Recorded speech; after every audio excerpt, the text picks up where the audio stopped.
Sejarah terbentuknya Negara Republik Indonesia. Pembentukan Negara Kesatuan Republik Indonesia atau NKRI melalui proses panjang yang melibatkan perjuangan melawan penjajahan, pergerakan nasional, dan diplomasi. Berikut adalah garis besar sejarahnya. Yang pertama, masa penjajahan dan perlawanan rakyat yang dimana saat itu Indonesia dijajah oleh bangsa-bangsa Eropa dan Belanda.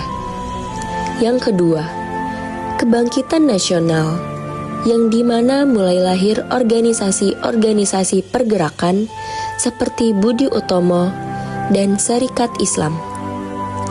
Yang ketiga, proklamasi kemerdekaan.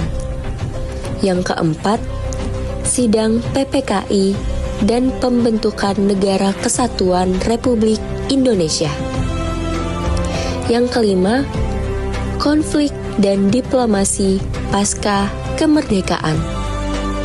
Dan yang terakhir, penyatuan wilayah dan pembentukan Negara Kesatuan Republik Indonesia atau NKRI secara utuh dengan berawal Indonesia berbentuk negara serikat yang dikenal dengan Republik Indonesia Serikat atau bisa disebut dengan RIS.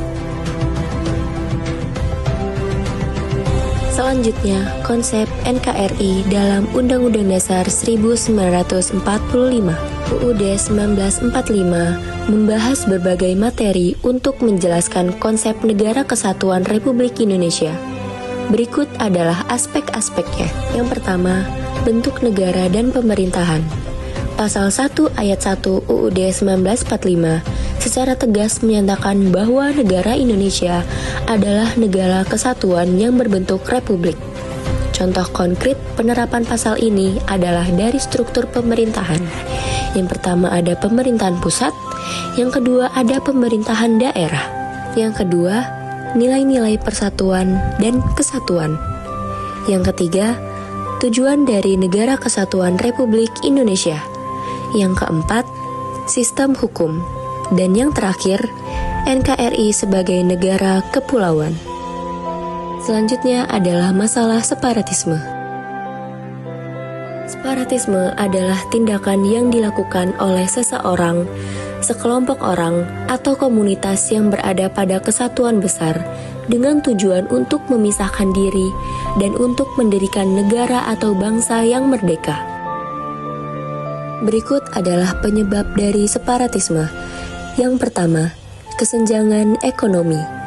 Yang kedua, konflik identitas. Yang ketiga, ketidakpuasan terhadap pemerintah. Yang keempat, adanya propaganda. Dan yang terakhir, intervensi asing. Dampak dari gerakan separatisme adalah sebagai berikut. Yang pertama, konflik dan kekerasan. Yang kedua, pemisahan entitas. Yang ketiga, ketidakstabilan regional. Dan yang terakhir, dampak ekonomi. Upaya pencegahan dari separatisme yang pertama, peningkatan kesejahteraan. Yang kedua, dialog dan negosiasi. Yang ketiga, penegakan hukum. Yang keempat, pendidikan sejarah dan kebangsaan. Dan yang terakhir adalah otonomi daerah.